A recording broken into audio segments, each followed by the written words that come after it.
Good Thursday morning. Here, John in the first reading is the first letter of John again, and he gets practical. He's the great theoretician, as it were, the great articulator of love. But when he says it, listen what he says. The way we came to know love was that he laid down his life for us. Christ is the incarnate love of God crucified. So we ought to lay down our lives for our brothers, our family, our friends, our people, brothers, our fellows. I don't know how else to put it. If someone who has worldly means sees a brother in need and refuses him compassion, how can the love of God remain in him? How can you be indifferent to the suffering of the poor, especially if the means to help them? See? Children, let us love not in word or speech, but in deed and truth. He's getting very practical now. It's not a theory. You got to literally put your money where your mouth is, you see? Now, this is how we shall know that we belong to the truth and reassure our hearts before him, and whatever our hearts condemn, for God is greater than our hearts and knows everything. Beloved, if our hearts do not condemn us, we have confidence in God because we have looked out for each other. See, I believe that. This is funny. I don't have, maybe I should, but I don't have any fear of God. I don't. Because I didn't fear my family. If I feared anything, it was a betrayal on my part, that I would dishonor my family, that I would not live up to my name. And funny thing is, I told you this before, I can't remember half the things I say. You guys got this thing recorded, so you could say, pal, you said that a month ago. Well, I remember when I said, she told my brother and I, never disgrace our family name, never dishonor us. Never dishonor our name. That's a powerful commandment. It means live faithfully, freely, but faithfully to who and what you are and the story of our family. We are poor but honorable people. You see that a lot in the lives of the saints, okay, especially the Italians, because they emphasize nobility and poverty. You live noble lives even though you're poor, but you have a noble heart. And by God Almighty, my family was that way. My father was a waiter, my mother was a school teacher, but they had a profound sense of the nobility of their name and who and what they were. My father fell second to nobody, and I don't think my mother did either. They didn't brag, they didn't throw their weight around. They didn't have any way to brag about or to throw their weight around, but they knew who they were.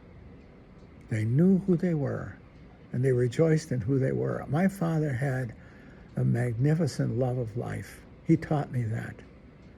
And he savored life. And he did it in an honest and honorable manner. Whatever he did with a certain gentle passion. That's the best way to put it. He wasn't flamboyant. My father didn't, God, gorgeously handsome man, but he wasn't flamboyant. He was disciplined. He was powerfully disciplined. But he savored what he did. When he cooked a meal, he was an incredible cook, he savored, whether he was frying eggs or making lobster Newburg. It didn't make any difference. Whatever he did with great skill and pleasure. He said a great chef cooks with his heart, not just his mind. The difference between a chef and a cook, the cook cooks with his mind. The chef cooks with his mind and his heart. He loves what he is doing. He loves the art. And that's the truth. A teacher, a great teacher, is the one who teaches from the heart and the head, not just the head. You see that? And that means loves what he's teaching and what she is teaching and those to whom he is teaching, with whom he is teaching. His colleagues, but most of all his students. You see? It's love. It's love. Love is the ultimate wisdom. Christ is the love of God incarnate, the wisdom of God incarnate, you see? Yes, that's fidelity. See? That's the truth, too. It means we have to look out for each other. We have to care for each other. We have to look out and care for each other. I thought of that as I was a chairman. I don't know if it was the world the best chair or the worst. I had a long history of 28 years at SLU and 9 at Bellarmine. But the one thing I think I cared the most about was to look out for the troops, to take care of my faculty, and to take care of the students. And I hope I did reasonably well. But what I know I never did was betray my own faculty or betray the students. I never betrayed anyone. I was faithful. Imperfect, by far. When Scott Ragland took over the department, I said, Scotty, you're going to have, the first 5 years are going to be cleaning up all my mistakes. I made a ton of them, but never out of malice. Sometimes out of excessive generosity. I believed too much and hoped for too much. But we'll see. Only time and history will tell. But that was my father and mother. I very acutely aware of who and what I am in my last name. My last name, not my first name, my last name. When the endowed chair, when I put up for the endowed chair, I donated for it. Of course, I have to die first, but there is Dan Habron is the new Vitale chair, and the only thing I said, I think I already told you this is honor my family name. Ti porto il nome di Vitale. You carry the name Vitale. Honor it by the excellence of what you do. See? That's the truth. That is so built into me. It doesn't make any difference who and what we are. We honor the name. We honor our family name. That is the truth. I don't know why I'm even talking about this, but I think when I think about the service of humanity as St. John mandates here, it comes in very concrete forms. It comes in the way in which we are faithful to what we've been called to by life. Not a word in the ear or something like that, not some super plan, but by the demands of life itself, demands of love that life gives us. Not a call to security and safety and innocence, but a call to the adventure of love itself. And therefore, with failure and mistakes, but always a redemptive failure when we get up and say, we are sorry, and move forward. Scott, you got to fix the mistakes I made. You see, I made them. Yeah, see, that's how it works. It's a great adventure of life.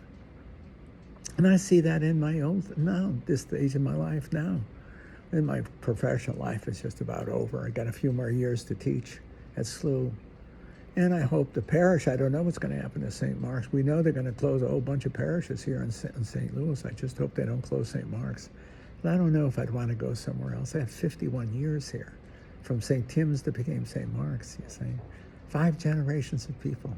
They've been listening to me, my crazy-ass homilies, whatever. We walk this life in sadness and joy. Birth and death.